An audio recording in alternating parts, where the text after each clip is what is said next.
La característica principal de la vieja sala de la taberna es una pared llena de lo que dicen que son agujeros de bala de Jesse James.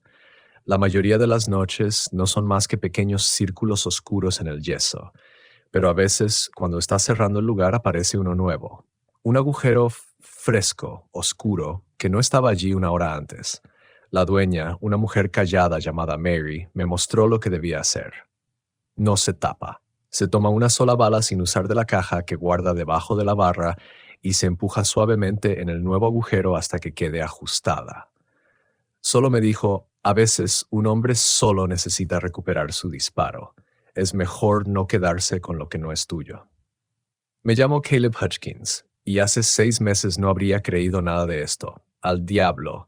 Hace 6 meses vendía seguros en Louisville. Usaba corbatas que costaban más de lo que gano en una semana ahora. Manejaba un BMW arrendado por la Bardstown Road, creyendo que tenía mi vida resuelta. Luego llegaron los papeles del divorcio. Después, la empresa redujo personal. Luego, el diagnóstico de cáncer de mi padre vació lo poco que quedaba de mi cuenta de ahorros. Bardstown no fue mi primera opción para comenzar de nuevo. Ni siquiera fue la 10ª. Pero cuando tienes 34 años, un historial crediticio destrozado, y tu única referencia es un supervisor que fue despedido el mismo día que tú, aceptas lo que haya. El anuncio en el Kentucky Standard era simple. Se necesita recepcionista nocturno. Old Talbot Tavern. Se prefiere experiencia, pero no es obligatoria. Debe estar cómodo trabajando solo. La taberna está en North 3rd Street, como un anciano cansado que ha visto demasiado, pero sigue en pie. Construida en 1779, según dicen los folletos. La parada de diligencias más antigua al oeste de los Apalaches. Abraham Lincoln durmió aquí. También Daniel Boone. Y obviamente Jesse James, aunque él dejó su huella de otra forma. Mary Whitfield dirige el lugar ahora. Tercera generación, me dijo durante la entrevista, aunque con esas profundas arrugas alrededor de los ojos y el cabello plateado antes de tiempo, bien podría ser quinta o sexta. Tiene ese acento de Kentucky que hace que todo suene a sabiduría, incluso cuando te está diciendo dónde guardan el papel higiénico de repuesto. ¿Has trabajado de noche antes, Caleb?, me preguntó mientras miraba mi currículum con su vacío de 3 meses. Algo en la universidad. Esto no es la universidad. Dobló el papel y me estudió el rostro. La gente viene aquí porque quiere sentir la historia, ¿entiendes? Pero la historia tiene capas. Algunas puedes ponerlas en un folleto. Otras... Hizo un gesto hacia la sala de la taberna, donde las sombras se acumulaban en rincones que parecían demasiado profundos para el espacio que ocupaban. Otras, simplemente aprendes a convivir con ellas. Debí preguntar qué quería decir. Debí insistir en los detalles cuando me mostró mis tareas y se detenía en ciertos lugares. La escalera al 2º piso. La puerta marcada como privado detrás del mostrador. El antiguo pozo en el patio al que los huéspedes no podían acercarse después del atardecer. En vez de eso, dije que sí. $12 la hora por sentarse detrás de un escritorio de madera más antiguo que el estado de Kentucky, atendiendo de vez en cuando a un grupo de turistas del circuito del Bourbon o de algún tour de fantasmas que hubiera reservado una de las 7 habitaciones del piso de arriba. Dinero fácil, pensé. La primera semana fue dinero fácil. En la segunda empecé a notar cosas. Para la tercera, Mary me sentó con una taza de café que sabía a agua de arroyo y me entregó una hoja de papel doblada. Es hora de que aprendas el trabajo real, dijo. El papel se sentía más pesado de lo que debía. Estaba escrito a mano, con tinta azul, del tipo que saldría de una pluma fuente que podría haber usado tu abuela. La letra de Mary era prolija, cuidada como si hubiera copiado esas palabras muchas veces antes. Léelo 2 veces, dijo, acomodándose en la silla frente a mi escritorio. Haz preguntas, si lo necesitas, pero entiende que esto no son sugerencias, Caleb. Es la diferencia entre volver a casa cada mañana o no volver jamás. Regla número 1. Nunca entres a la sala de la taberna después de las 2 de la madrugada, a menos que escuches la campana sonar 3 veces. Si suena 1 o 2, ignórala por completo. Regla número 2. Si un huésped pide la habitación número 7, dile que está ocupada, aunque parezca vacía, especialmente si parece vacía. Regla número 3. El pozo en el patio está prohibido para los huéspedes después del anochecer. Si encuentras a alguien cerca de él tras la puesta del sol, llévalo adentro de inmediato. Bajo ninguna circunstancia dejes que beba de ahí. Regla número 4. Si ves a una mujer con un vestido azul en las escaleras, asiente con cortesía y sigue con lo tuyo. No le hables. No la sigas. Levanté la vista. Una mujer con un vestido azul. Los dedos de Mary tamborileaban contra su taza de café. Rebecca. Ha estado aquí más tiempo que cualquiera de nosotros. Más tiempo que el edificio. Algunos dicen que es inofensiva si eres respetuoso. Rebecca. Repetí el nombre, probando cómo se sentía. Y sí, simplemente camina por ahí. Está buscando a alguien. Lo ha estado haciendo desde hace unos 200 años. Es mejor dejarla buscar en paz. Mary se puso de pie, alisando las arrugas de su falda. Hay 4 reglas más, pero veamos cómo manejas estas primero, dijo mientras se dirigía a la puerta. Luego se detuvo. Y Caleb. La cafetera de la cocina. Se encenderá sola alrededor de las 3:30 casi todas las noches. Eso es normal.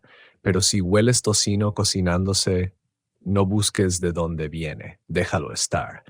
La puerta se cerró con un leve clic, dejándome solo con las reglas y preguntas que no sabía cómo formular. La noche del martes fue tranquila. Un solo huésped, un turista de la ruta del Bourbon de Michigan, se registró en la habitación 3 alrededor de las 9 de la noche. Preguntó por restaurantes locales, compró una botella de agua en la máquina expendedora y subió. Una interacción tan normal que me hizo pensar si Mary no estaría gastándole una broma elaborada al chico nuevo. La campana de la sala de la taberna permanecía en silencio sobre su estante, una pieza de latón deslustrado que parecía sacada de la sala de mando de un barco. Me descubrí mirándola cada pocos minutos, lo cual era ridículo. Las campanas no suenan solas. A las 11:47 oí pasos en las escaleras, lentos, medidos, como si alguien estuviera tomándose su tiempo. Levanté la vista del crucigrama en el que estaba trabajando, esperando ver al turista de Michigan bajando para una cena tardía. En su lugar, una mujer con un vestido azul descendía la escalera. Se movía con la gracia de quien está acostumbrada a las faldas largas y los escalones estrechos. Su vestido era sencillo, de algodón, quizás con pequeños botones al frente y mangas que llegaban a las muñecas.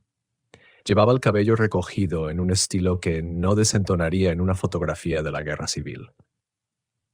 Nuestras miradas se cruzaron por un instante. Sus ojos eran oscuros, tristes de una forma que parecía arrastrarse a través de generaciones. Recordé la instrucción de Mary y asentí con cortesía. Rebecca, porque tenía que ser ella. Me devolvió el gesto con una leve sonrisa antes de seguir bajando las escaleras y desaparecer a través de la pared junto a la puerta principal. A través de la pared. No alrededor. A través.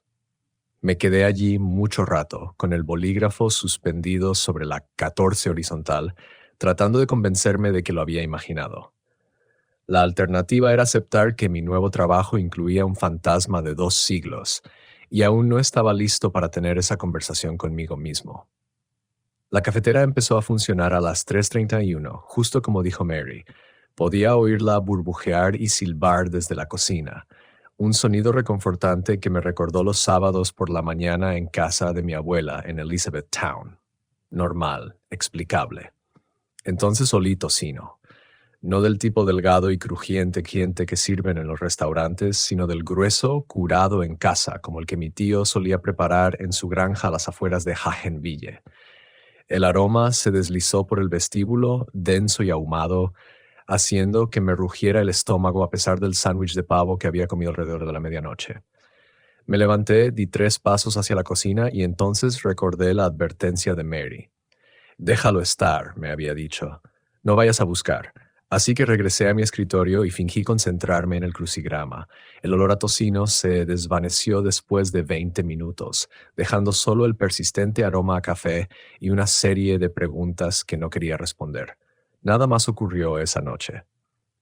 El turista de Michigan bajó a las 7 de la mañana, hizo el checkout sin incidentes y me dejó una propina de $5 por la atmósfera auténtica. Si tan solo supiera. Mary llegó a las 7:30 con una caja de donas de Hearst Drugs y un termo con café que en realidad sabía a café. ¿Cómo fue todo?, preguntó acomodándose tras el escritorio mientras yo recogía mis cosas. Tranquilo, vi a Rebecca cerca de la medianoche. La cafetera se encendió sola a las 3:30. Dudé un poco. Olí tocino cocinándose, pero no fui a buscar. La expresión de Mary se suavizó. Bien, muy bien, Caleb. Eso demuestra que sabes seguir instrucciones. Sacó una hoja de papel nueva. Listo para el resto. Miré la hoja doblada, sabiendo que todo lo que estuviera escrito ahí haría mi vida más complicada, pero el sueldo era decente. El trabajo no era difícil. Y a pesar de todo, sentía curiosidad por los otros secretos que escondía la vieja taberna. Sí, dije tomando el papel. Estoy listo. Afuera, Bardstown despertaba. El tráfico avanzaba por North 3rd Street rumbo a las destilerías y tiendas turísticas que mantenían viva la ciudad. Gente normal comenzando días normales sin saber que uno de sus monumentos históricos venía con su propio conjunto de reglas sobrenaturales. Envidiaba su ignorancia. Las reglas restantes estaban escritas con la misma caligrafía cuidadosa, pero la tinta se veía más oscura, como si Mary hubiera presionado con más fuerza la pluma. Regla 5. Si el reloj de péndulo del vestíbulo se detiene a las 3:17, dale cuerda de inmediato. Cuenta exactamente 12 vueltas completas, ni más ni menos. Si se detiene de nuevo esa misma noche, déjalo así y no mires su esfera hasta el amanecer. Regla 6. Si los huéspedes se quejan de risas de niños en los pasillos, discúlpate y ofréceles tapones para los oídos del cajón. No investigues las risas. No menciones que actualmente no hay niños hospedados en la taberna. Regla 7. La puerta con el letrero privado detrás de tu escritorio lleva al sótano. Si oyes que tocan desde el otro lado, responde con 3 golpes tuyos. Luego espera exactamente 60 segundos antes de abrir. Nunca la abras si, en lugar de golpes, escuchas rasguños. Regla 8.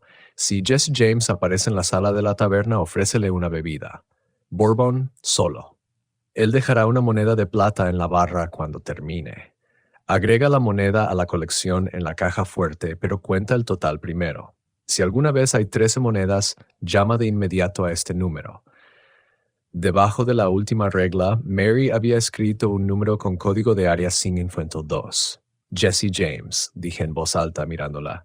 El verdadero Jesse James. Mary estaba reorganizando las tarjetas de registro de los huéspedes, pero sus manos se habían quedado quietas. El mismo, aunque es distinto a como uno se lo imagina. Más callado, más educado. La muerte le cambia el carácter a un hombre. ¿Viene con frecuencia? No mucho. Tal vez 3 o 4 veces al año, casi siempre cerca del aniversario de la vez que se hospedó aquí vivo en el 78, casi siempre en septiembre. Mary miró el calendario en la pared. Ya íbamos por la segunda semana de octubre. Probablemente no lo verás por un tiempo.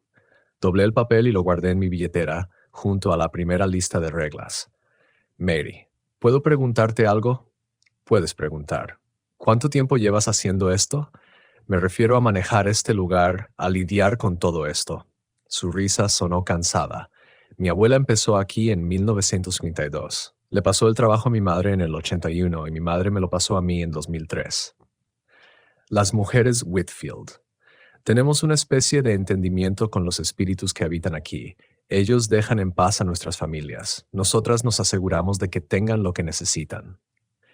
¿Y qué pasa si no lo tienen? El rostro de Mary se oscureció. No quieres saberlo, Caleb. Créeme. El jueves por la noche tuve mi primera prueba real. Una familia de Indiana llegó alrededor de las 8 de la noche. Jim y Linda Patterson con sus hijos gemelos de unos 10 años.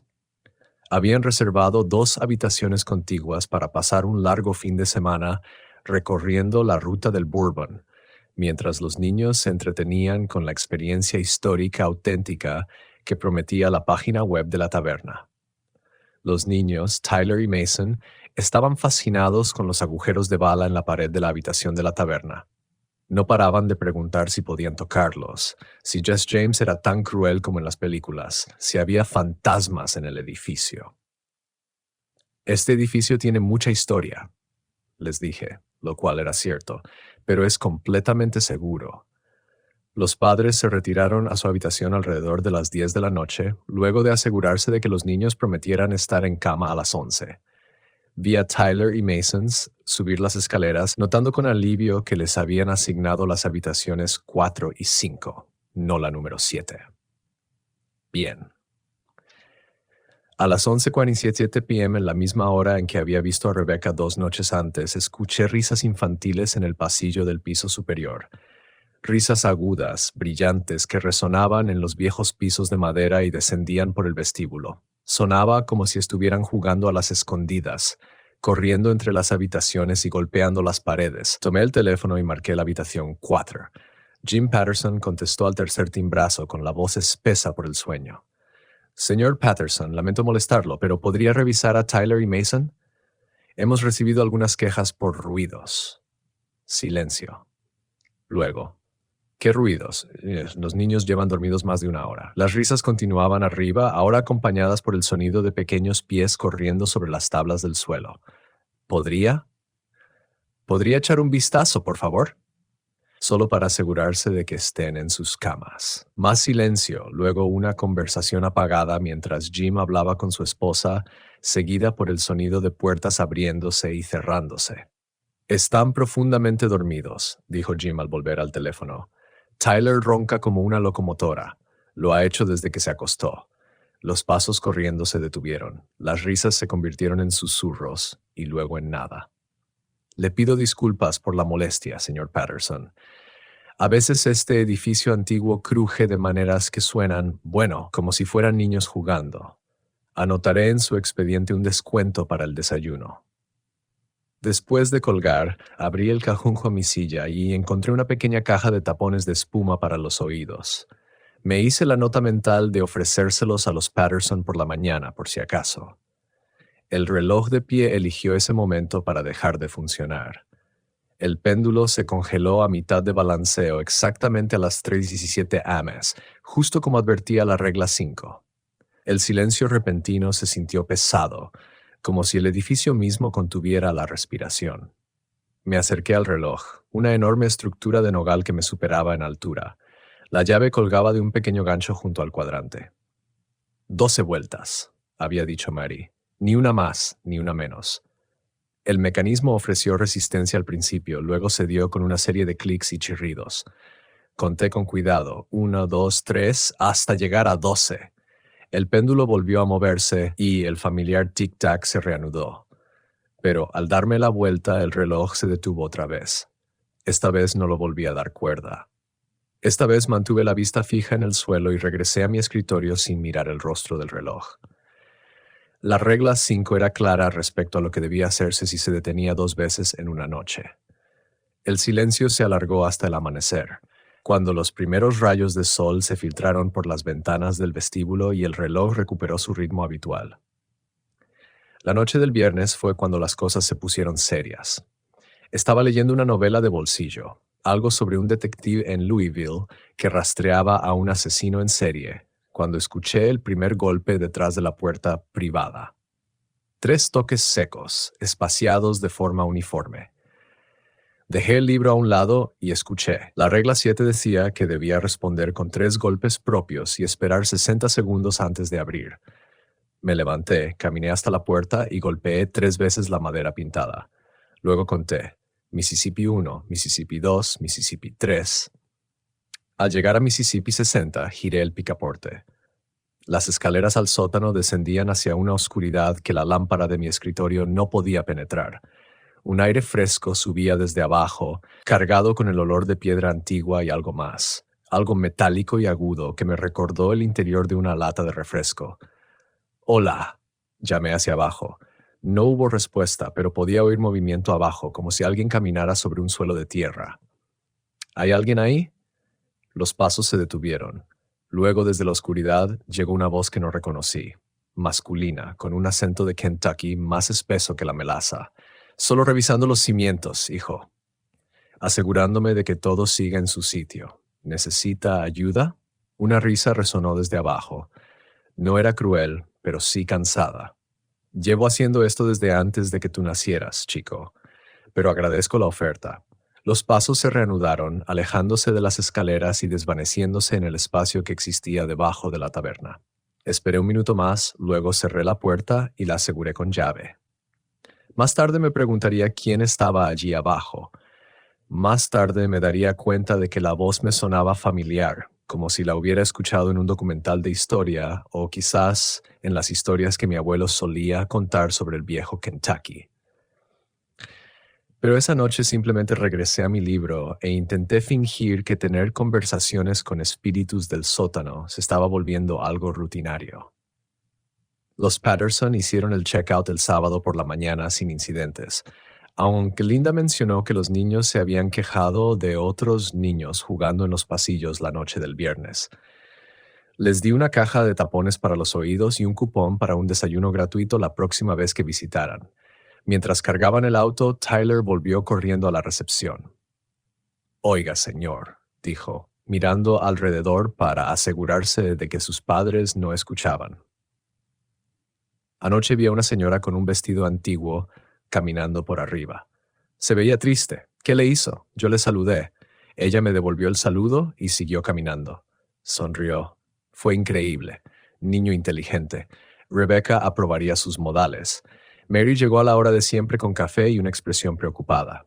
¿Todo tranquilo?, preguntó, aunque estudiaba mi rostro como si esperara malas noticias. El reloj se detuvo 2 veces el jueves por la noche. Alguien estuvo en el sótano el viernes y los niños Patterson escucharon risas. Ella asintió lentamente. «¿Lo manejaste bien?» «Creo que sí». «Bien». Se sirvió café y se acomodó detrás del escritorio. «Estás aprendiendo rápido, Caleb. Eso es importante porque octubre es nuestra temporada alta. Más huéspedes significa más oportunidades para que las cosas salgan mal». «¿Qué tipo de mal?» La sonrisa de Mary no le alcanzó los ojos. «Del tipo que nos hace descubrir qué pasa cuando la gente no sigue las reglas». La predicción de Mary sobre octubre resultó ser cierta. La semana siguiente trajo un flujo constante de grupos de tours de fantasmas, aficionados al bourbon y parejas en busca de una escapada romántica en el hotel más embrujado de Kentucky. Me estaba acostumbrando a la rutina: registrar huéspedes, sonreír amablemente cuando preguntaban por actividad paranormal y mantenerme en silencio sobre las reglas reales. Esa comodidad terminó el martes por la noche cuando Roger Patton hizo el check-in. Tendría unos 50 años, llevaba una chaqueta de cuero costosa y ese tipo de seguridad que solo tienen quienes nunca han escuchado un no. Llegó en un Porsche negro con placas de Indiana y empezó a quejarse de inmediato. Del estacionamiento, del tamaño del vestíbulo y del hecho de que no usáramos tarjetas magnéticas modernas. Roger Patton anunció deslizando su tarjeta de crédito sobre el mostrador. «Tengo una reservación. Verifiqué en la computadora». «Sí, señor. Habitación 3. Una noche. Checkout mañana». «Correcto. Y quiero la habitación 7. Leí en internet que ahí se hospedó Jesse James. Estoy pagando por una experiencia completa». Mis dedos se detuvieron sobre el teclado. «Lo siento, señor Patton, pero la habitación 7 está ocupada esta noche». ¿Ocupada por quién? Su sistema dice que soy el único huésped que llega hoy. A veces el sistema no se actualiza correctamente. Una pareja local la reservó esta tarde. La mentira salió con facilidad ahora. Pero la habitación 3 tiene tanta historia como la 7. El mismo Daniel Boone durmió ahí. Los ojos de Patton se entrecerraron. Específicamente solicité la habitación 7 al hacer la reserva. Soy un bloguero de viajes con 40,000 seguidores. Una mala reseña mía podría arruinar este lugar. Entiendo su frustración, señor, pero... Escucha, chico, interrumpió inclinándose sobre el mostrador, invadiendo mi espacio con una colonia que probablemente costaba más que mi salario mensual. Conduje 3 horas desde Indianápolis para esto. Quiero la habitación 7 y la quiero ahora. Pensé en las reglas de Mary. La segunda regla era clara: si un huésped pedía la habitación 7, había que decirle que estaba ocupada, incluso si parecía vacía, especialmente si parecía vacía. Lo siento mucho, señor Petón, pero no puedo atender esa solicitud. La habitación 3 está disponible, o con gusto puedo ayudarle a encontrar alojamiento en otro lugar, le dije. Él retiró su tarjeta de crédito de un tirón. Esto es ridículo. ¿Qué clase de tugurio dirige aquí? Uno que ha funcionado con éxito desde 1779, señor, respondí. Petón agarró su bolsa de viaje de cuero y se dirigió con paso firme hacia las escaleras. La habitación 3. Más vale que esté impecable o volverá a saber de mí. Procesé su registro, imprimí su recibo y esperé que ahí terminara todo. Pero no fue así. A la 1:47 a.m. escuché pasos en el segundo piso. Eran pasos pesados, deliberados de alguien que quería hacerse notar. Se movían desde la habitación 3 hacia el final del pasillo y luego se detuvieron. Se oyó el picaporte de una puerta, luego de otra. Petón estaba probando las puertas, buscando la número 7. Tomé el teléfono interno y marqué a la habitación 3. Sonó 6 veces antes de que contestara. ¿Qué? Señor Petón, habla la recepción. Le pido por favor que regrese a su habitación. Los demás huéspedes intentan dormir. Estoy buscando el baño. Este lugar es un laberinto. El baño está dentro de su habitación, señor. Cada una tiene instalaciones privadas. Hubo una larga pausa. Cierto, por supuesto. Disculpe. Colgó, pero los pasos no regresaron a la habitación 3. En cambio, continuaron por el pasillo hasta detenerse frente a lo que debía ser la habitación 7. Escuché el sonido de una puerta abriéndose y luego cerrándose. Sentí un vuelco en el estómago. La habitación 7 no tenía seguro por fuera. Mary lo había mencionado meses atrás. Las cerraduras de esas puertas antiguas eran temperamentales, y a veces los huéspedes lograban abrirlas aunque no debieran. Me quedé sentado durante 10 minutos esperando que algo ocurriera. Gritos, tal vez, o el sonido de Petón corriendo de regreso a su habitación. Pero no escuché nada. A las 2:15 a.m., la campanilla del salón sonó una vez. La observé fijamente, recordando la primera regla. Nunca entrar al salón después de las 2 a.m., a menos que la campana suene 3 veces. Si suena una o dos, hay que ignorarla por completo. La campana sonó de nuevo, 2 veces en total. Permanecí en mi escritorio. A las 2:47 a.m. escuché a Roger Petón gritar. No eran palabras, sino sonidos animales, puros y salvajes, de un terror que resonó en todo el edificio como disparos. Los gritos duraron tal vez 30 segundos, luego cesaron abruptamente. El silencio volvió al salón, denso y expectante. Tomé el teléfono para llamar a la habitación 3, pero lo dejé. Fuera lo que fuese que estuviera ocurriendo en la habitación 7, Petón se lo había buscado. Las reglas de Mary existían por una razón, y él decidió ignorar mis advertencias. Pero no podía quedarme ahí sentado. Agarré el llavero maestro y subí las escaleras, con el corazón golpeando mi pecho. El pasillo estaba oscuro, salvo por la iluminación de emergencia que daba a todo un brillo verdoso y enfermizo. La puerta de la habitación 3 estaba abierta, con la bolsa de viaje de Petón visible justo dentro del umbral.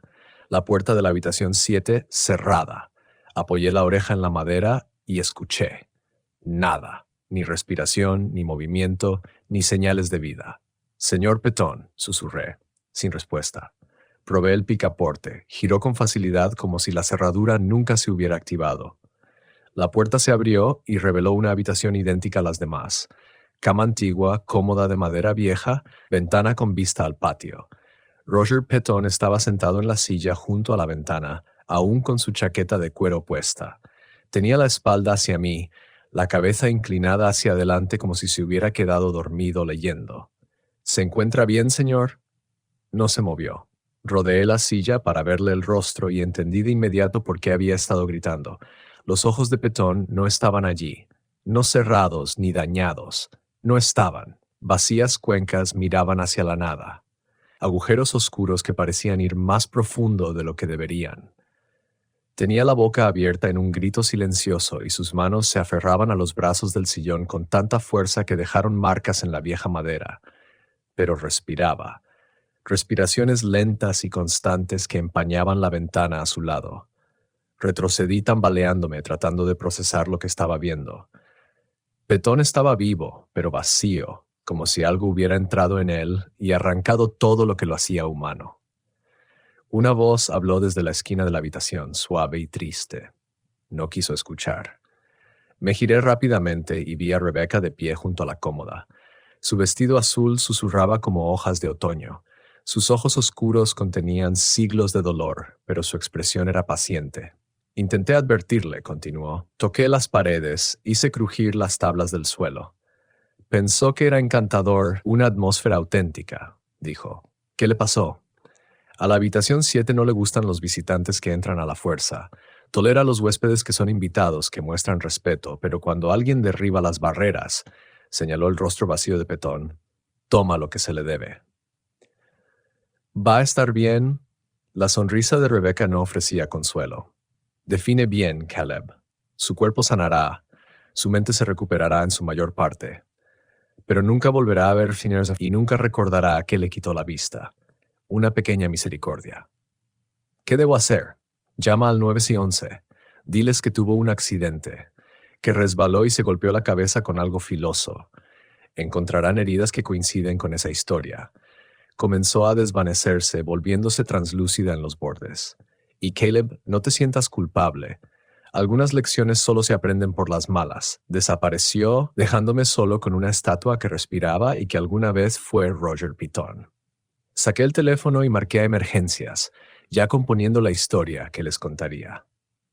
Petón había estado bebiendo. Cuando llegaron los paramédicos, todavía podía oler el bourbon en su chaqueta, aunque no podía explicar cómo llegó allí. Se había tambaleado, caído contra la vieja cómoda y se golpeó la cara con una esquina afilada. Los técnicos encontrarían rasguños consistentes con ese tipo de accidente. La policía archivaría un informe rutinario. El hospital trataría sus heridas y lo enviaría a casa con una discapacidad permanente y una historia que nunca recordaría del todo. En menos de una hora, la habitación volvió a estar vacía. El equipo se había llevado a Petton al hospital de la Universidad de Louisville y yo ya había dado mi declaración a un oficial de policía de Bardstown que parecía más interesado en volver a su patrullero que en investigar lo que claramente consideraba un simple accidente. Cerré con llave la habitación 7 y regresé a la recepción, donde encontré a Mary esperándome con un termo de café y una caja de pañuelos. ¿Primera vez que ves a alguien aprender por las malas?, preguntó. Asentí, sin confiar en mi voz. Nunca se vuelve más fácil, pero recuerda, intentaste detenerlo. Seguiste las reglas, hiciste todo bien. Lo que le pasó al señor Petón fue su decisión, no la tuya. Tenía razón, pero eso no me hacía sentir mejor. No podía dejar de pensar en la confianza de Petón, en su certeza de que el dinero y la influencia podían superar cualquier obstáculo. 3 horas después, esa confianza le había costado la mente y casi todos sus recuerdos. Dije mientras ella se preparaba para irse, alguien ha logrado quedarse en la habitación 7. Como huésped, quiero decir. Se detuvo en la puerta. Una vez, hace unos 15 años, una dulce pareja de Nashville celebraba su aniversario. Llamaron a la puerta primero y pidieron permiso en voz alta antes de entrar. A la habitación 7 le gustaron sus modales, supongo. Pasaron la noche sin incidentes. Todos los demás intentaron tomar lo que no se les había ofrecido libremente. Ella abrió la puerta, dejando entrar los primeros indicios del amanecer. La habitación 7 no olvida las deudas, Caleb, y siempre cobra lo que se le debe. Después de que se fue, me quedé sentado bajo la creciente luz del día, preguntándome cuántos otros Roger Petton se registrarían durante mi tiempo aquí. ¿Cuántas personas ignorarían las advertencias, romperían las reglas y pagarían precios que no podían permitirse?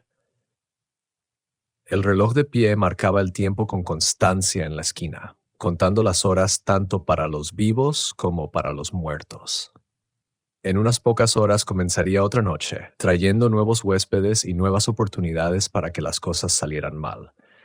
Empezaba a entender por qué la familia de Mary había hecho este trabajo durante 3 generaciones. Alguien tenía que mantener el equilibrio, preservar las reglas que protegían tanto a los vivos como a lo que fuera que habitara la habitación 7. Alguien debía asegurarse de que las deudas se pagaran. La semana siguiente al accidente de Roger Petón trajo una calma inusual a la taberna. Solo hubo 3 huéspedes en total, todas parejas tranquilas que siguieron las instrucciones, permanecieron en sus habitaciones asignadas y se marcharon sin incidentes. Empecé a pensar que quizá ya había visto lo peor que el viejo edificio podía ofrecer. Estaba equivocado. El sábado por la noche llegó con un tour en autobús desde Cincinnati. 22 miembros de la Sociedad Paranormal del Gran Ohio, armados con detectores de EMF, cámaras digitales y suficiente entusiasmo como para despertar a los muertos de verdad. Su líder, una mujer delgada llamada Dr. Patricia Vance, había reservado 6 habitaciones y pidió específicamente acceso a todos los puntos documentados de actividad sobrenatural. Somos investigadores serios, me aseguró durante el registro, ajustándose unas gafas de montura metálica que no paraban de deslizarse por su nariz. No somos buscadores de emociones de fin de semana. Seguimos protocolos adecuados. Ojalá hubiera sabido lo que esos protocolos significaban en este lugar. El grupo se acomodó en las habitaciones 1, 2, 3, 4, 5 y 66. Me aseguré de mencionar que la habitación 7 estaba en mantenimiento y quedaba fuera de límites durante su estancia. La Dr. Vance pareció decepcionada, pero no insistió. Para las 10 p.m. ya se habían dispersado por todo el edificio con su equipo, tomando lecturas electromagnéticas y fotografiando cada rincón que pareciera remotamente histórico. Los observaba a través del monitor de seguridad que Mary había instalado tras el incidente de Petton, tomando notas mentales sobre quién estaba dónde. 3 miembros documentaban los agujeros de bala en la sala de la taberna. Un matrimonio se había apostado en la escalera principal con un aparato que supuestamente detectaba fluctuaciones de temperatura.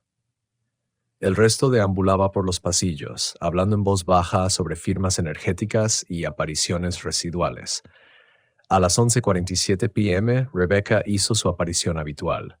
Bajó las escaleras con su elegancia característica, el vestido azul ondeando con cada paso.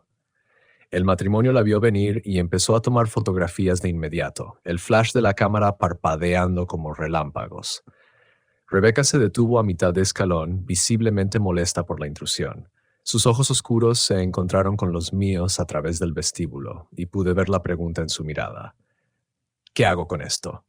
Recordé la regla número 4. Asiente cortésmente y continúa con tu rutina. No le hables, no la sigas. Pero la regla no decía nada sobre que otros le hablaran a ella. Disculpe, llamó la esposa, una mujer regordeta de unos 60 años con una camiseta de cazafantasmas. ¿Podríamos hacerle unas preguntas? Estamos documentando actividad paranormal en el edificio. La expresión de Rebecca pasó de la irritación a algo cercano a la diversión. Me miró de nuevo, levantando una ceja como diciendo, «Bueno, esto es nuevo». Me encogí de hombros sin poder hacer nada. Las reglas cubrían mi comportamiento, no el de ella. Rebecca se giró para enfrentar a los investigadores paranormales. Cuando habló, su voz tenía el suave acento del antiguo sur, de Kentucky. Me temo que estoy bastante ocupada esta noche. Tal vez en otra ocasión. La esposa casi deja caer su cámara. Tú puedes hablar. ¿Eres un espíritu residual o una aparición inteligente? ¿Cuánto tiempo llevas aquí? Unos 200 años, más o menos. El tono de Rebecca se mantuvo cortés, pero distante. Realmente debo irme. Estoy buscando a alguien. Siguió bajando las escaleras y atravesó la pared junto a la puerta principal, dejando a los investigadores mirando al vacío. ¿Lo grabaste?, susurró el esposo.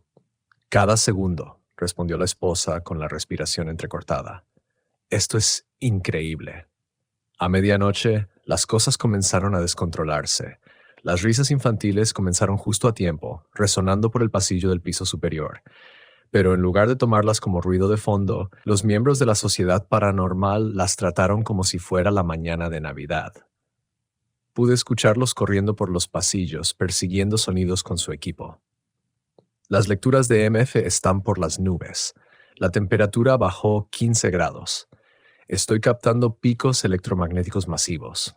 Uno de ellos golpeó mi puerta, la que está marcada como privado, pensando que tal vez era otra habitación para huéspedes. Los golpes llegaron en series de 4, luego 5, y después un largo rasguño que me hizo rechinar los dientes. Según la regla número 7, se suponía que debía responder con 3 golpes y esperar 60 segundos si escuchaba algo así. Pero esos no eran los golpes medidos de la entidad del sótano.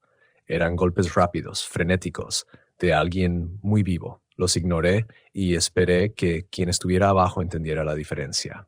A las 12:15 a.m., la Recorder Vance se acercó a mi escritorio con su detector EMF, que emitía pitidos como una alarma de humo. «Estamos obteniendo lecturas extraordinarias en todo el edificio», dijo, sin aliento por la emoción. «¿Podría contarnos sobre la habitación 7? Nuestro equipo está enloquecido cerca de esa puerta. La habitación 7 está fuera de límites, como mencioné durante el registro, pero seguramente con fines de investigación. Sí, sin excepciones, Dr. Vance. Cuestión de seguros». Ella parecía lista para discutir cuando el reloj de pie se detuvo a las 3:17 a.m. Espera. Eso no era correcto. Eran solo las 12:15. Volví a mirar la esfera del reloj. Las manecillas apuntaban a las 3:17, pero mi reloj de pulsera marcaba las 12:15. El péndulo estaba inmóvil y el habitual tic-tac había cesado. La regla 5 decía que debía darle cuerda de inmediato si se detenía exactamente a las 3:17, sin importar la hora real. 12 vueltas completas, ni una más ni una menos. «Con permiso», le dije a la Dr. Vance acercándome al reloj. «Oh, maravilloso», exclamó ella. «La perturbación electromagnética debe estar afectando el mecanismo». Encontré la llave y empecé a darle cuerda. 1, 2, 3. La Dr. Vance estaba detrás de mí con su detector, que ahora emitía pitidos tan rápidos que parecía un módem antiguo. Las lecturas son increíbles. Lo que sea que hay en este reloj está extremadamente activo. 7, 8, 9. La puerta del sótano vibró detrás de mí. No eran golpes, sino un sonido grave y prolongado, como si alguien agitara el marco. 11, 12. El péndulo del reloj volvió a moverse, pero las manecillas seguían fijas en las 3:17. El detector de EMF de Vance finalmente se quedó en silencio. «Fascinante», murmuró. «La entidad parece haberse retirado». La cafetera comenzó a preparar café en la cocina, justo a las 3:30 a.m., como siempre, a pesar de que todos los relojes del edificio, excepto el del abuelo, mostraban horas distintas. Poco después, el rico aroma del tocino comenzó a flotar por el vestíbulo como una invitación a cenar. 3 investigadores paranormales se dirigieron inmediatamente hacia la cocina. «Esperen», grité, pero ya estaban empujando las puertas batientes. Escuché voces emocionadas, clics de cámaras y luego un silencio repentino. Uno de ellos regresó tambaleándose al vestíbulo. Era un joven con perilla que parecía haber visto algo que desafiaba su visión del mundo. «No hay nadie ahí dentro», dijo, «pero el tocino se está cocinando solo en una sartén que flota a 1 metro del fogón». Los otros 2 investigadores salieron detrás de él, ambos visiblemente alterados. El mayor grababa todo con su teléfono, pero le temblaban tanto las manos que el video resultaría inútil. «Tenemos que documentar esto», dijo la doctora Vance, pero no se movió hacia la cocina. El olor a tocino desapareció exactamente 20 minutos después, como siempre. Cuando los investigadores regresaron a la cocina, solo encontraron una estufa vacía y un persistente aroma a un desayuno que nunca fue. A las 2 de la madrugada, la Sociedad Paranormal había guardado su equipo y se había retirado a sus habitaciones.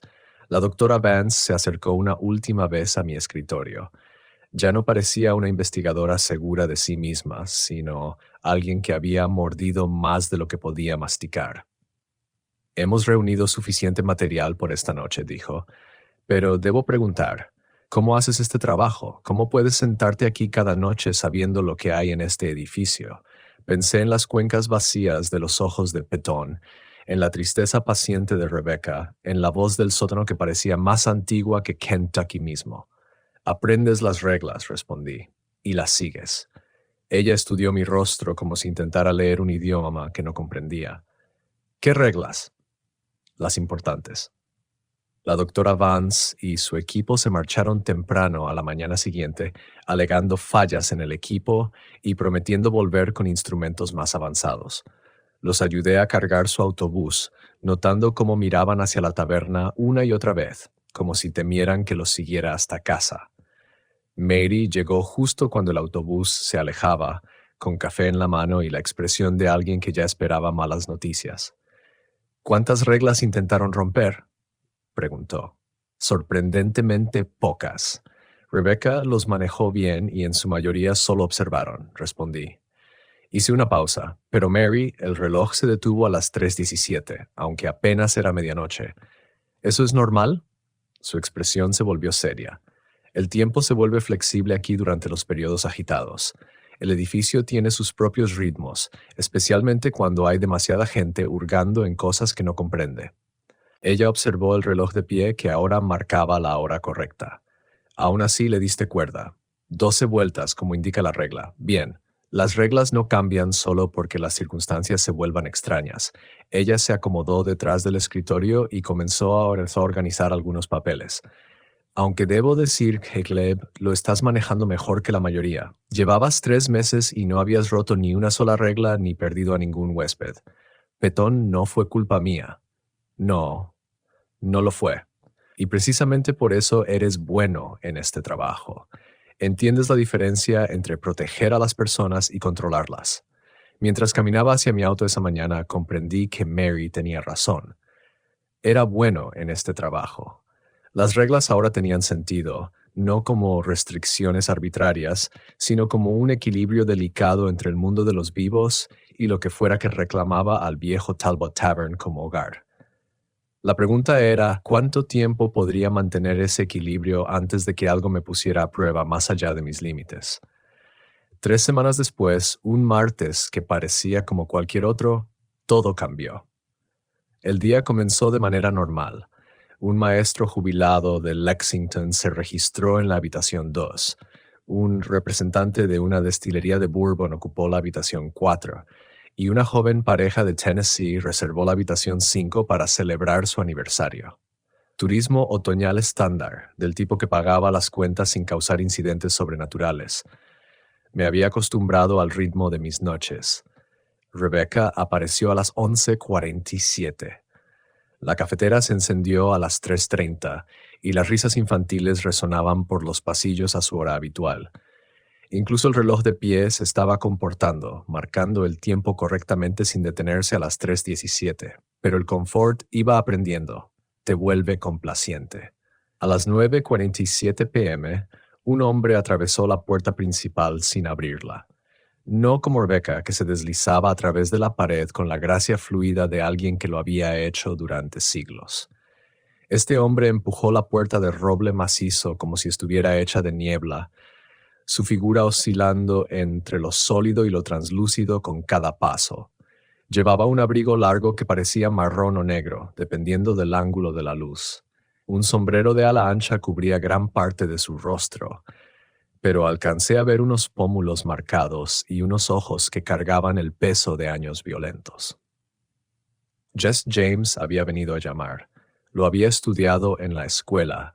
Lo había visto representado en innumerables películas, pero nada me había preparado para la realidad de su presencia. Se movía con la cautela precisa de alguien que había pasado la vida esperando balas y el aire a su alrededor vibraba con una energía apenas contenida. Observó el vestíbulo, notando el escritorio de registro modernizado, las cámaras de seguridad, la iluminación eléctrica. Su mirada se detuvo un momento en mí y luego se dirigió a la entrada del salón del bar. Recordé la regla número 8, ofrécele una bebida. Bourbon solo. Buenas noches, señor James, dije, levantándome del escritorio. ¿Le puedo ofrecer algo de beber? Volteó la cabeza hacia mí y vi claramente su rostro por primera vez. Más joven de lo que esperaba, quizás de unos 30 y tantos, con una barba descuidada que sugería que el aseo no era una prioridad.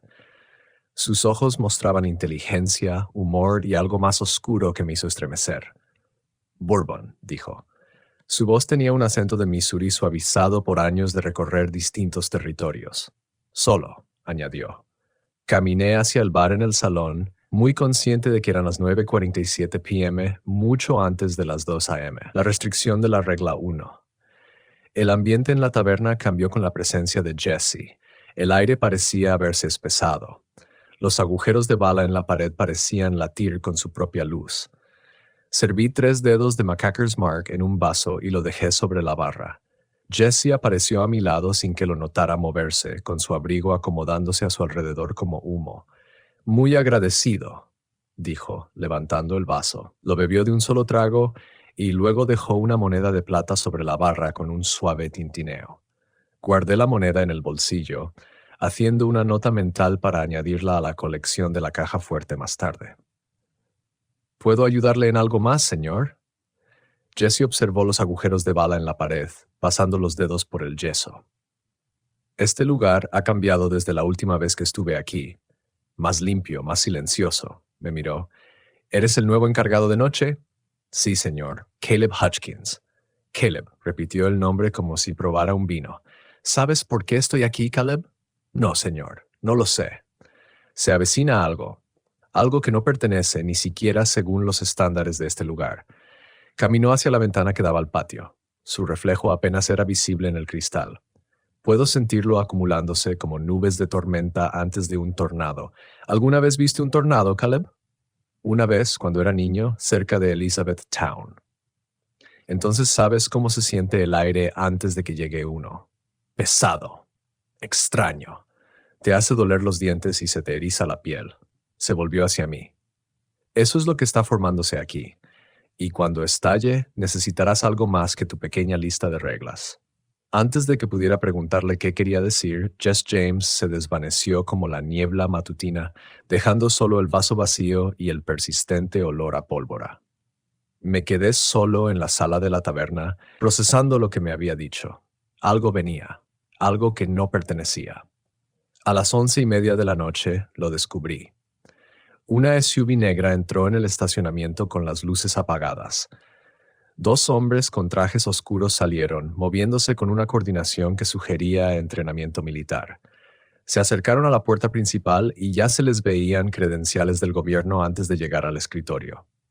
«Buenas noches», dijo el más alto, un hombre de sienes canosas y el físico de quien frecuenta gimnasios de hotel. «Agente Morrison, del FBI. Este es el agente Chen. Necesitamos hablar con la persona a cargo». Sentí que el corazón me latía con fuerza. El dueño no está en este momento. Yo soy el encargado nocturno. ¿En qué puedo ayudarles? El agente Chen, más joven, de cabello oscuro y ojos desconfiados, sacó una tablet y me mostró una fotografía. Estamos buscando a este individuo.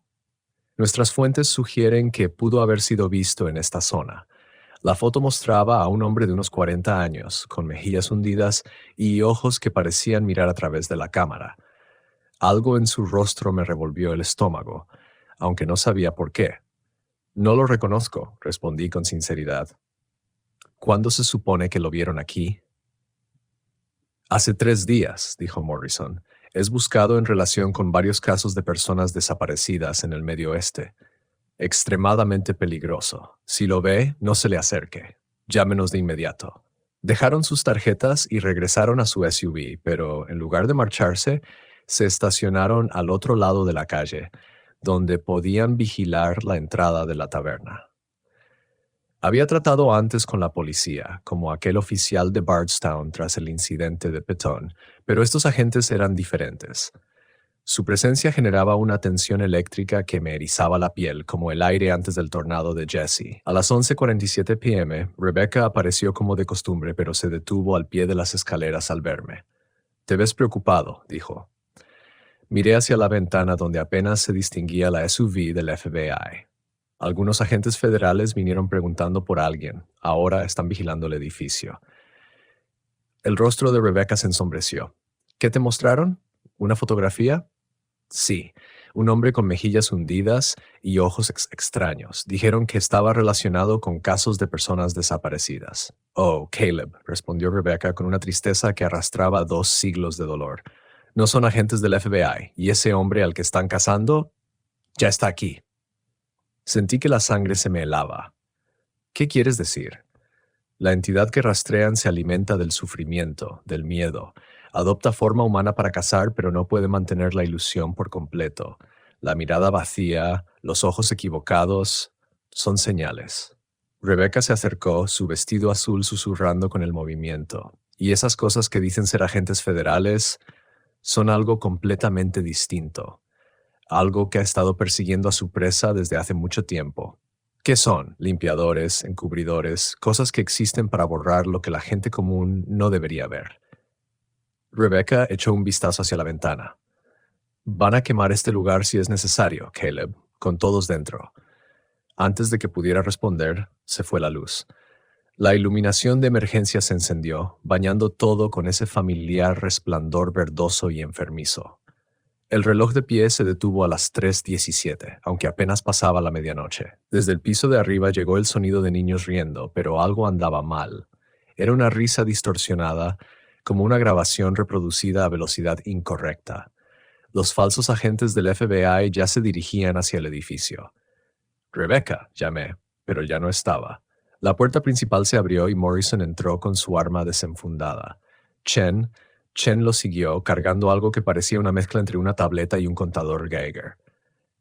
«Señor, necesito que se aleje del escritorio», ordenó Morrison.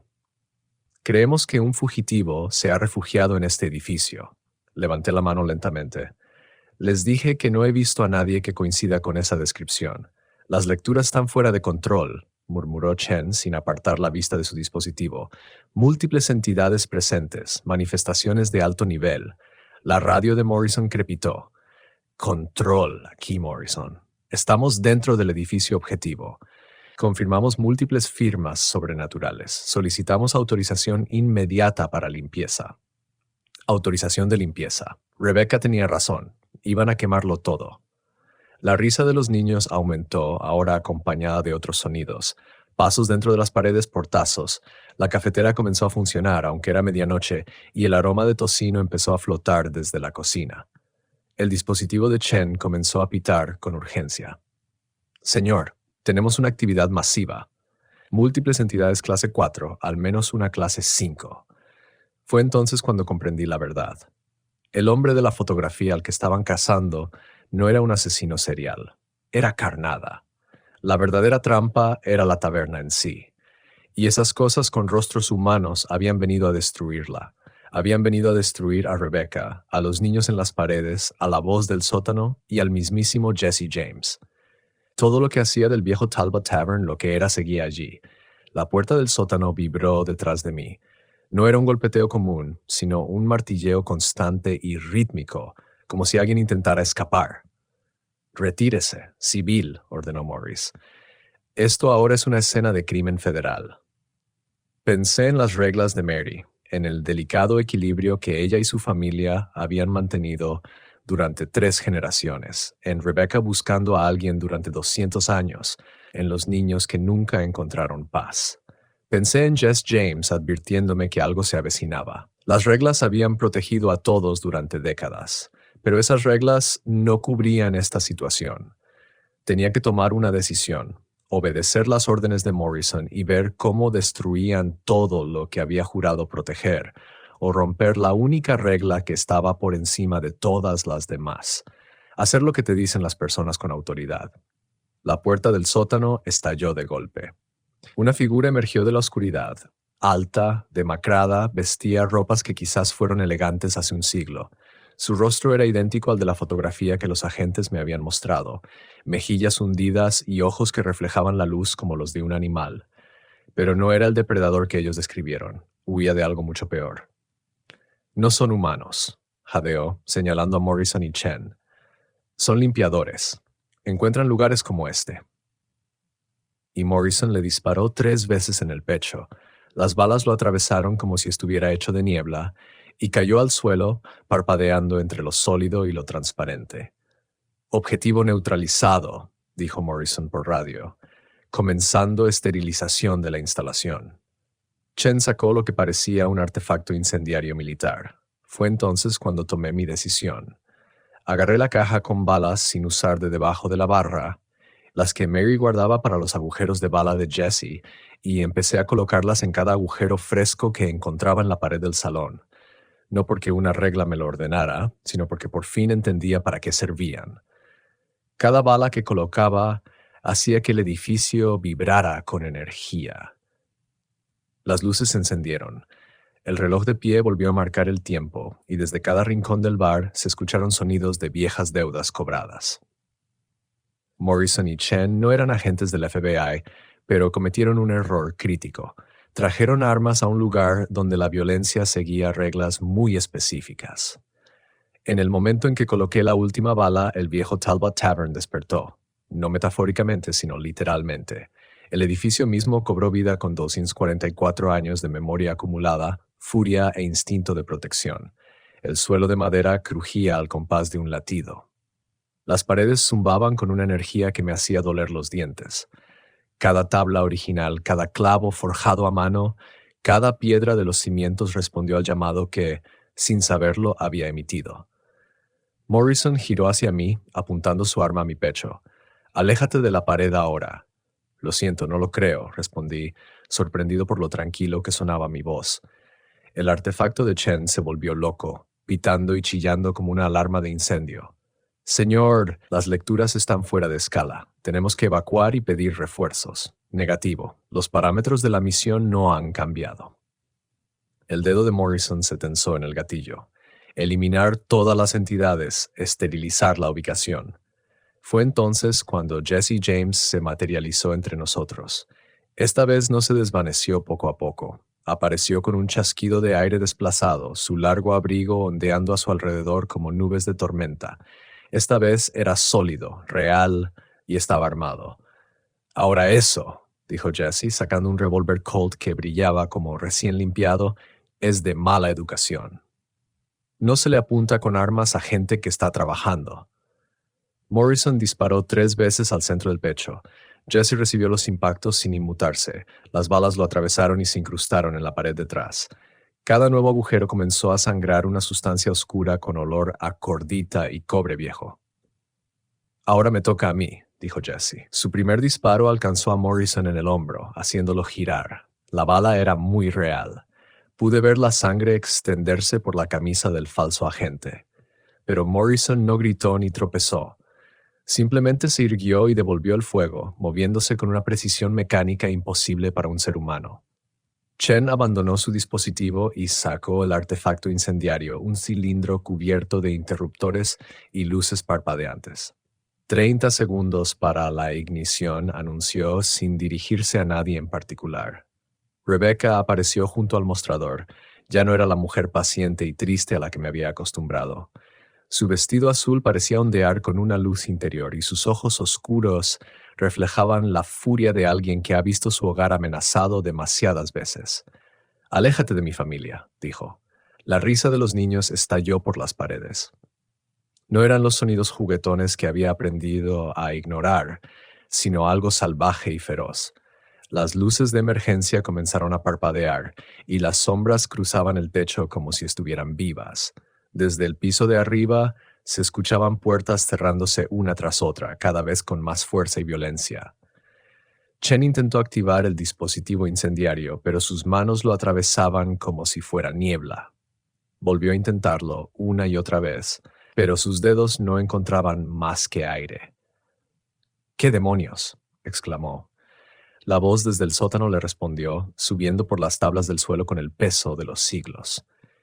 «Este es nuestro hogar, muchacho. Lo ha sido desde antes de que los tuyos aprendieran a caminar erguidos. ¿Quieres quemarlo?» Un sonido como truenos lejanos recorrió el edificio. «Tendrás que pasar sobre todos nosotros primero». El reloj de péndulo comenzó a dar las 12 campanadas de la medianoche, aunque todos los demás relojes del edificio marcaban horas distintas. Con cada campanada aparecían más espíritus. Una mujer con delantal blanco, que tal vez había sido cocinera. Un hombre con uniforme del Ejército de la Unión, con un agujero en el pecho. Una niña que sostenía una muñeca de trapo, con el vestido chamuscado en los bordes, como si hubiera muerto en un incendio. La taberna se llenó de muertos, y estaban furiosos. Morrison y Chen se encontraron rodeados por 2 siglos y medio de huéspedes que nunca se habían marchado del todo. Los falsos agentes abrieron fuego disparando una y otra vez contra fantasmas que se reían de las balas y avanzaban con manos que de repente podían tocar, sujetar y aferrarse. Vi a Morrison forcejear contra el agarre de 3 soldados de la guerra civil, mientras Chang intentaba librarse de la niña con el vestido quemado. Ella se había aferrado a su pierna con una fuerza sorprendente, y su contacto dejaba patrones de escarcha en sus pantalones. «Caleb», gritó Rebecca, «la caja fuerte, tienes que contar las monedas». Regla número 8. Si alguna vez hay 13 monedas, llama al número de inmediato. Pero Jesse acababa de entregar una esta noche, y yo aún no había contado el total. Corrí hacia la caja fuerte detrás del mostrador, girando la combinación que Mary me había enseñado. Dentro, junto con los depósitos en efectivo de la noche y los formularios de registro de los huéspedes, había una pequeña caja de madera con los dólares de plata de Jess. Los volqué sobre el escritorio y conté rápidamente. 12 monedas, incluida la de esta noche.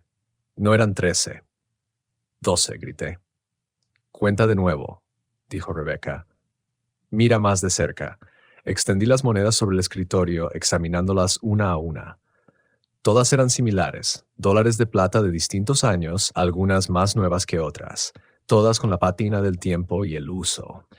Pero al mirar con más atención, noté algo extraño en la moneda más reciente.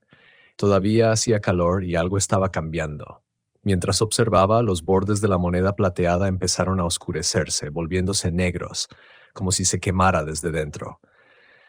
El rostro en la moneda, la figura de la libertad, parecía retorcerse y transformarse. Sus rasgos se volvieron demacrados y vacíos, como el hombre de la fotografía, la entidad que los cleaners estaban cazando.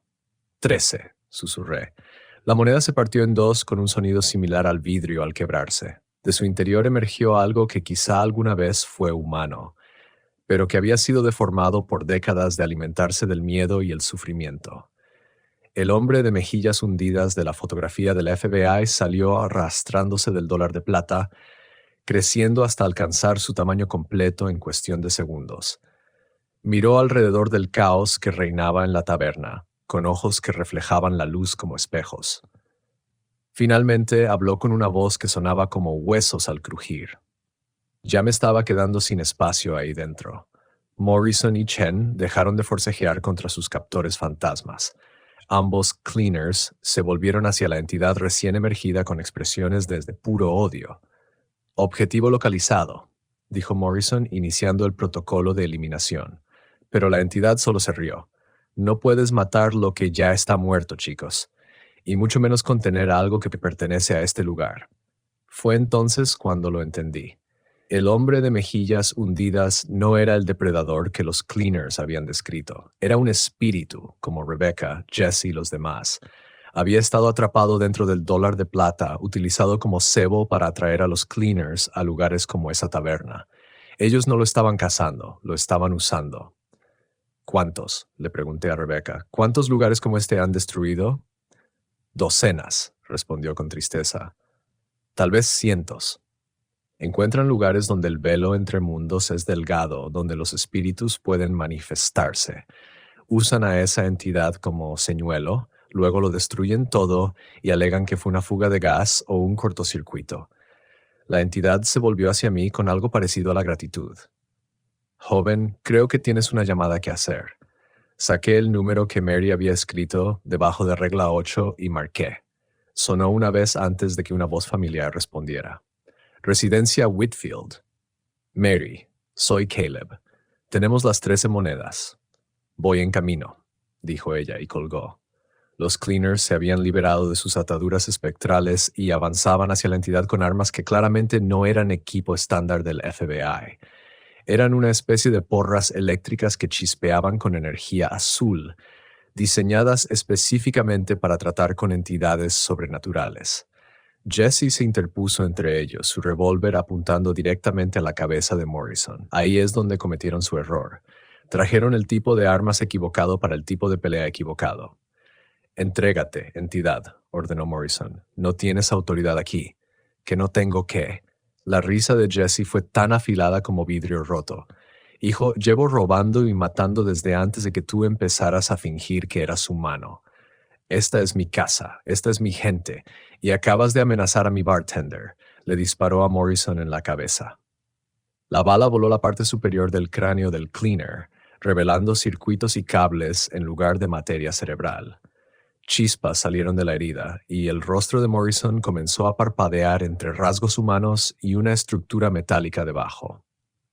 «Androides», susurró Rebecca. Ni siquiera están vivos. Chen alzó su arma eléctrica contra Jesse, pero los soldados de la guerra civil ya se estaban moviendo. Derribaron al androide al suelo, sus manos fantasmas de algún modo lo suficientemente sólidas como para inmovilizarlo.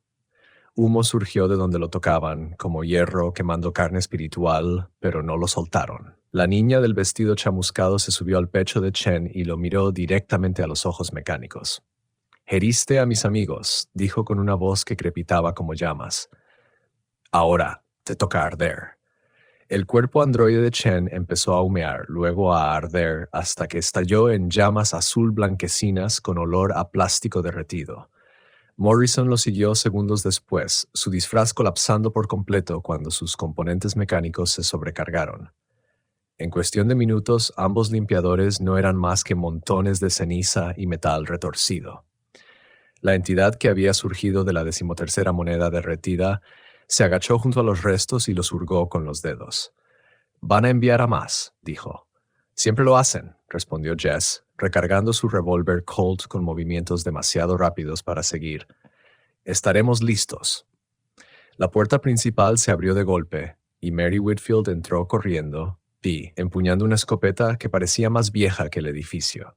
Observó la escena, los androides destruidos, los espíritus reunidos, yo detrás del mostrador con dólares de plata esparcidos por todas partes. Asintió, como si eso fuera exactamente lo que esperaba. «¿Todos bien?», preguntó. «¿Cómo defines bien?», dije yo, con la voz temblorosa ahora que la adrenalina se desvanecía. Mary se acercó a la pila de cenizas que había sido Morrison y la pateó con su bota. Componentes metálicos se esparcieron por el suelo. «El gobierno lleva años tratando de cerrar lugares como este.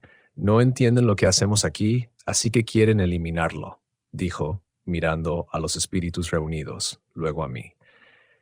«Caleb, necesito preguntarte algo importante. Después de esta noche, después de ver todo esto, ¿todavía quieres este trabajo?» Pensé en mi antigua vida en Louisville, vendiendo seguros y conduciendo un BMW de segunda, en los papeles del divorcio, en los recortes de personal, en las facturas del tratamiento de cáncer de mi padre. Pensé en cómo, hace apenas 3 meses, mi mayor preocupación era alcanzar la cuota y agradar a supervisores que no se preocupaban en absoluto por mí. Luego miré a Rebecca, aún brillando tenuemente con su vestido azul, a Jess James, que había recibido balas para protegerme, y a la niña del vestido quemado, que se arriesgó para destruir a nuestros enemigos. «Sí», dije. «Quiero el trabajo», Mary sonrió. «Bien, porque esto fue solo el comienzo. La limpieza tomó 3 horas». Mary sacó una aspiradora industrial del armario de mantenimiento y aspiró metódicamente cada rastro de los restos de los androides, mientras yo recogía los dólares de plata esparcidos. Los espíritus se habían retirado a sus rincones habituales, pero podía sentir sus miradas desde las sombras, atentos a cualquier señal de nuevas amenazas. La entidad que había surgido de la 13ª moneda, quien se presentó como Ezra Blackwood, un desertor confederado convertido en espía de la Unión, nos ayudó a buscar cualquier dispositivo de vigilancia que los limpiadores pudieran haber dejado. Encontramos 3 diminutas cámaras camufladas como tornillos de madera en el marco de la puerta principal, un micrófono oculto bajo mi escritorio y un transmisor de señales escondido en el compartimento de pesas del reloj de pie. «Nos han estado vigilando durante semanas», dijo Mary, aplastando el transmisor con su bota. «Probablemente fue por el equipo de la Sociedad Paranormal. Todo ese escaneo electromagnético debe haber encendido sus sensores como un árbol de Navidad». Ezra examinó los restos de las cámaras con la atención meticulosa de alguien que había pasado años evadiendo la vigilancia gubernamental. «Son de grado militar. Cualquiera que haya enviado esos androides tiene financiamiento serio». «¿Quiénes son exactamente?», pregunté. «¿El gobierno? ¿Contratistas privados?». Mary y Ezra se intercambiaron una mirada que sugería que sabían más de lo que querían decir. «¿Ambos? ¿Ninguno?». «Es complicado», respondió Mary finalmente. «Hay personas en posiciones de poder que creen que lugares como este representan una amenaza para, digamos, el orden establecido. No pueden controlar lo que no entienden y no pueden entender lo que murió antes de que nacieran». Caminó hacia la pared de la taberna y pasó los dedos por los agujeros de bala, incluidos los más recientes de la batalla de esta noche. Mi abuela solía contar historias sobre hombres con trajes negros que aparecían durante la Segunda Guerra Mundial, haciendo preguntas sobre actividades inusuales en sitios históricos. La mayoría de los lugares cedían ante la presión y cerraban. Nosotros no lo hicimos. ¿Qué nos hace diferentes? Tenemos aliados. Ezra dijo, los muertos no votan, pero recuerdan. Y algunos de nosotros hemos estado prestando atención al mundo de los vivos durante más tiempo que otros. Como si sus palabras lo hubieran invocado, Rebecca apareció en la entrada. Su vestido azul volvía a parecer normal, ya no brillaba con furia protectora, pero sus ojos oscuros mostraban una nueva determinación. Caleb dijo, hay algo que necesitas ver. Nos guió al segundo piso, pasando las habitaciones de huéspedes hasta una puerta que nunca antes había notado. Estaba pintada del mismo color que las paredes, sin número ni marca que la distinguiera del panelado de madera. Compañero de cuarto, dijo Rebecca, sacando una antigua llave de bronce de algún lugar de su vestido. La habitación que no existe. Abrió la puerta y se hizo a un lado. Más allá del umbral había un espacio que definitivamente no estaba allí cuando recorrí el edificio hace 3 meses. Era más grande que las demás habitaciones de huéspedes, con ventanas que daban una vista de Bardstown, pero había algo extraño, demasiado brillante, demasiado detallada, como si alguien la hubiera pintado de memoria en lugar de observarla. La habitación estaba amueblada con un escritorio, varios archivadores y paredes cubiertas de mapas, fotografías y documentos. Cuerdas rojas conectaban distintos puntos en los mapas, creando una red que se extendía desde Kentucky hasta California y Maine. Bienvenido al cuartel general real, dijo Mary.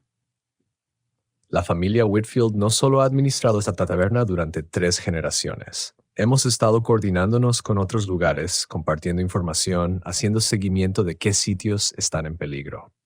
Me acerqué más a los mapas en la pared. Cada chincheta roja marcaba una ubicación y muchas de ellas tenían fechas escritas en tinta roja. La plantación Martles en Luisiana, comprometida en 2019. El Hotel Stanley en Colorado, bajo vigilancia. Una docena de otros sitios que no reconocía, esparcidos por el país como nodos de una red. Esto es más grande de lo que pensaba, dije. Mucho más grande, coincidió Ezra. Había estado muerto por más de un siglo, Pike, pero se movía entre los archivadores como si los hubiera organizado él mismo.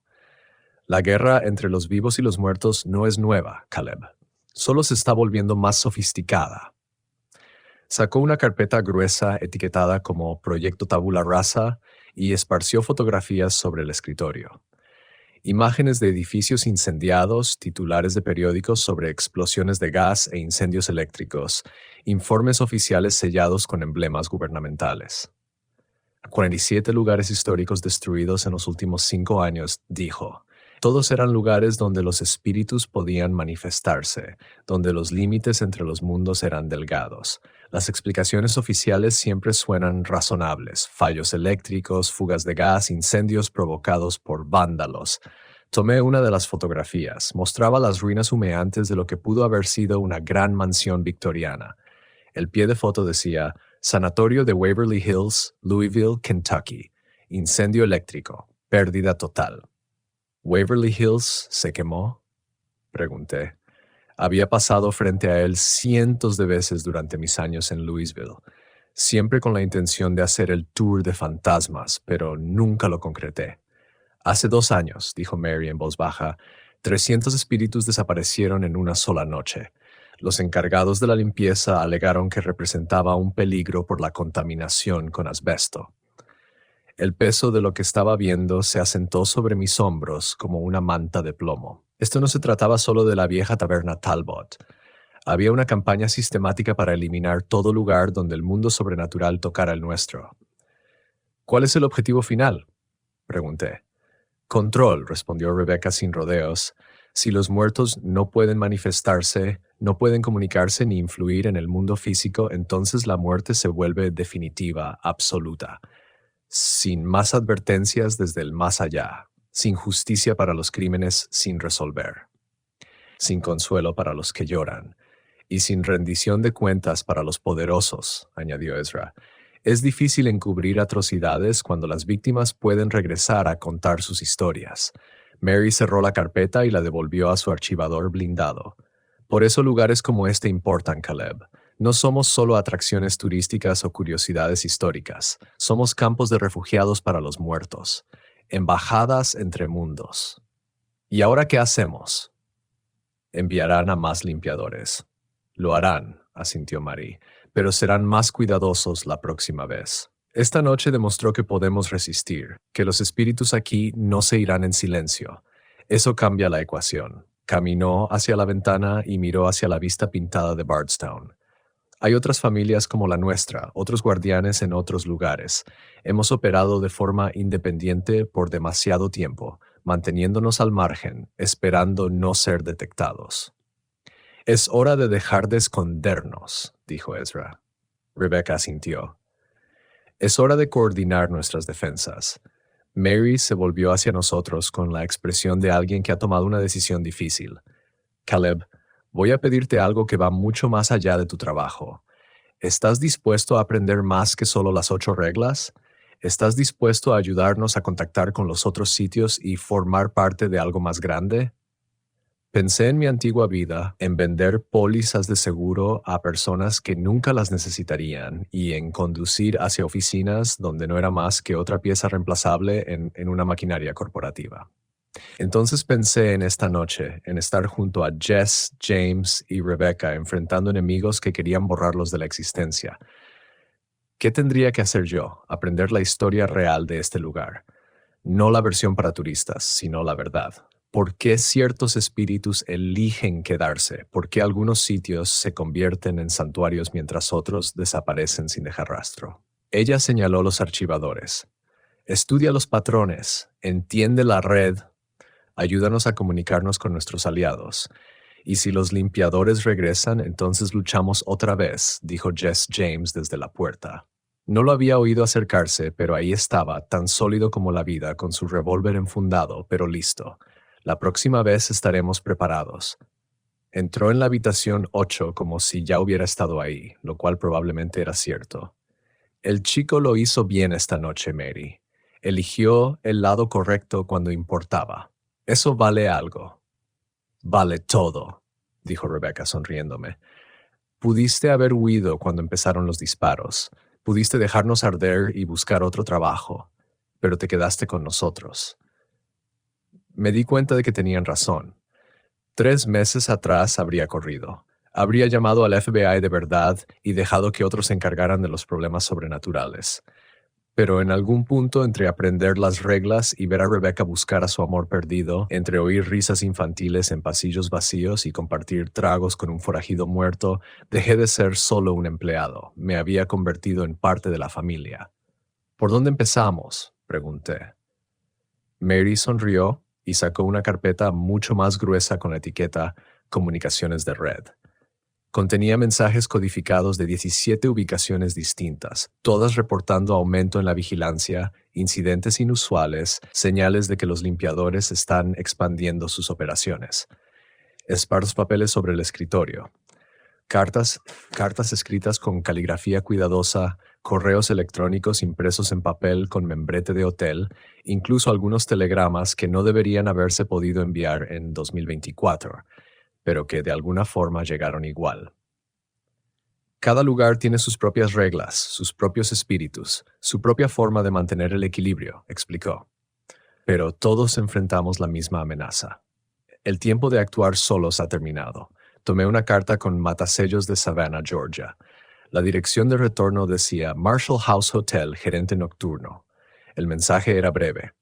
Los limpiadores están probando nuestras defensas. Perdimos a 2 espíritus por dispositivos de contención. Solicitamos orientación. Jay Morrison, el verdadero. Otra nota. Esta venía de Salem, Massachusetts. ¿Qué casa está bajo vigilancia 24/7? Agentes federales alegan estar haciendo investigación histórica. Se necesitan protocolos de emergencia. Sarah Bishop. ¿Desde cuándo reciben estos mensajes?, pregunté. 6 meses, dijo Mary. Justo cuando comenzaste a trabajar aquí. Tu contratación no fue una coincidencia, Caleb. Necesitábamos a alguien que pudiera aprender rápido, adaptarse a circunstancias cambiantes y soportar la presión sin quebrarse. Alguien en quien se pudiera confiar la verdad, añadió Rebecca. Miré alrededor de la habitación 8, los mapas, los archivos, las pruebas de una guerra secreta que se libra en las sombras de la historia estadounidense. Miré a Mary, que había heredado más que un negocio familiar, a Ezra, que llevaba luchando esta batalla por más de un siglo, en Rebecca, aún buscando a su amor perdido después de 200 años, en Jesse James, quien había dejado atrás su pasado de forajido para proteger este lugar. Ahora era mi familia, mi responsabilidad. Está bien, dije. Manos a la obra.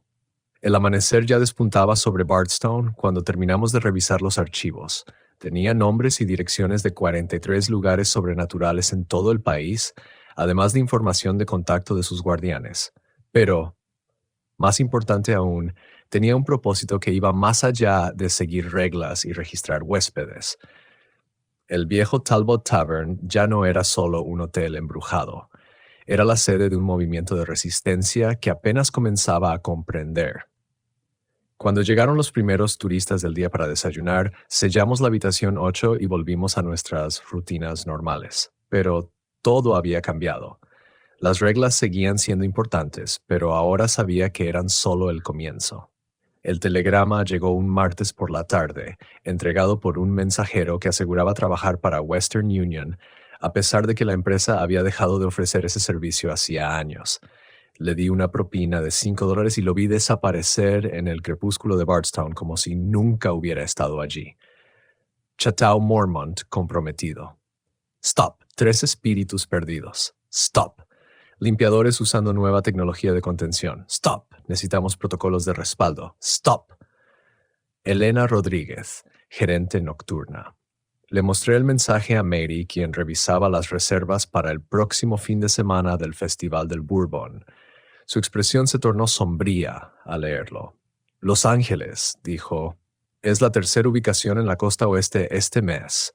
Fui hacia el panel oculto junto al reloj de pie y saqué el teléfono satelital seguro que habíamos instalado después del ataque de los limpiadores.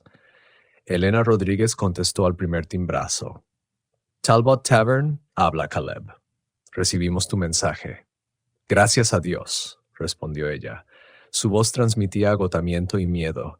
Nos atacaron a las 3 a.m. con una especie de red electromagnética. Capturaron a nuestros 3 residentes como si fueran mariposas. Nunca había visto algo así. Están a salvo por ahora, pero dejaron equipos de vigilancia por todas partes. Creo que planean volver. Miré a Mary, que asintió y sacó la carpeta con nuestros protocolos de emergencia. Elena, te enviaremos los planos del disruptor de frecuencias. Jesse ha estado trabajando con nuestro amigo electricista en Louisville para construir contramedidas. Deberías poder armar uno con piezas de cualquier tienda de electrónica. Jesse James ayudando con electrónica. Sonreí a pesar de las circunstancias. La muerte es un maestro sorprendentemente eficaz. Ha aprendido muchas habilidades con los años. Después de colgar, Rebecca apareció junto al mostrador. Su vestido azul brillaba con la luz del vestíbulo. ¿Cuántos van esta semana? 7. Respondí, actualizando el tablero de estado que escondíamos detrás del estante de información turística. También hemos recibido noticias de 3 nuevos lugares que se han puesto en contacto. Se está corriendo la voz de que la resistencia es posible. La puerta principal emitió un sonido al abrirse y una pareja joven entró con mochilas y guías turísticas. Turistas típicos del recorrido por el Bourbon Trail, pero yo había aprendido a mirar más allá. La mujer observaba los agujeros de bala en la pared de la taberna con reconocimiento, no con curiosidad. Los ojos del hombre se detuvieron en Rebecca, que aún era visible cerca del escritorio. Bienvenidos a la vieja taberna Talbot, dije. ¿Van a registrarse? En realidad, dijo la mujer, estamos buscando al gerente nocturno. Sarah Bishop, de Salem, nos envió. Sentí que el pulso se me aceleraba. Sarah Bishop dirigía la Casa de las Brujas, uno de nuestros aliados más importantes. Yo soy el gerente nocturno, Caleb Hutchins. El hombre sacó un papel doblado con una caligrafía que reconocí al instante, la de nuestros corresponsales de Red. Dijo que usted entendería esto. La nota era breve. Caleb, estos son los Henderson. Han estado a cargo de la casa de Lizzie Borden en Fall River. Los limpiadores los atacaron la semana pasada. Necesitan refugio y entrenamiento. Confía en ellos. Bishop. Bishop. Miré a la joven pareja con otros ojos, refugiados de otro campo de batalla sobrenatural, en busca de orientación y protección, justo en lo que se había convertido la vieja taberna Talbot, un refugio seguro tanto para los vivos como para los muertos. Mary, llamé hacia la oficina trasera, vamos a necesitar compañeros de habitación y una sesión de orientación. Ella salió con la gruesa carpeta que contenía nuestros protocolos de red. Nuevos aliados, dije, corrigiéndome. Nueva familia. Mientras guiaba a los Henderson escaleras arriba, me vi reflejado en el espejo antiguo junto a la escalera. Ya no era el vendedor de seguros de Louisville. Ahora era alguien que pertenecía a este extraño mundo de reglas, espíritus y guerras secretas. Mi reflejo lucía más viejo, más seguro de sí mismo, como si por fin hubiese encontrado el trabajo para el que estaba destinado. El reloj de pie marcó la medianoche justo cuando llegábamos al segundo piso. Como siempre, la risa de los niños resonó por los pasillos y las cafeteras comenzaron a funcionar en la cocina. Sonidos normales ya reconfortantes por su familiaridad. Jess James apareció en la cima de la escalera, con su revólver enfundado pero la mano sobre la empuñadura. ¿Todo bien, Caleb? Todo perfecto, respondí. Solo estoy poniendo al día a los nuevos reclutas. Él se quitó el sombrero ante los Henderson. Bienvenidos a la Resistencia. Espero que estén listos para aprender algunas reglas. Detrás de nosotros, Rebecca comenzaba su búsqueda nocturna, y en algún lugar del sótano, pasos resonaban sobre suelos de tierra que no habían existido en décadas. La vieja taberna Talbot se acomodaba a su ritmo nocturno, marcando el tiempo para vivos y muertos, mientras los guardianes antiguos y nuevos se preparaban para lo que trajera el mañana. Algunos trabajos, aprendí, valen más que el dinero. Algunas reglas merecen ser seguidas hasta el final, y algunas familias valen la pena morir por ellas.